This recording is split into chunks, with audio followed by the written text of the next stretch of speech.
శ్రీ వెంకటేశ్వర స్వామి వారు అలంకరించుకునే ఆభరణాలు పద్మపీఠం, బంగారు పాద కవచాలు, స్వర్ణ పీతాంబరం, బంగారు ఖడ్గం అనబడే సూర్య కటారి,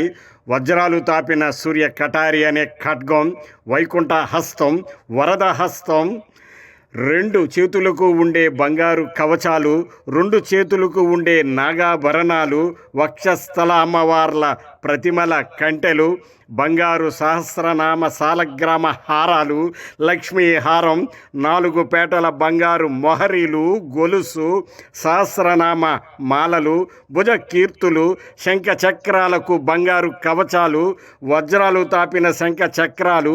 బంగారు కిరీటాలు, వజ్ర కిరీటాలు, మకర తోరణం, ఇలా ఎన్నెన్నో ఇలా శ్రీవారికి అలంకరింపబడే నగల్లో ఇవి కొన్ని మాత్రమే. ఇంకా ఎన్నో రకాల నవరత్న హారాలు, ముత్యాల హారాలు, విశేష దినాల్లో విశేషంగా అలంకరించే మరెన్నో దివ్యాభరణాలు శ్రీవారి భాండాగారంలో ఉన్నాయి. ఇవి మనుల కొద్దీ బరువుతో పాటు వెలకట్టగా సాధ్యం కాని అమూల్య సంపదగా విరాజిల్లుతుంది.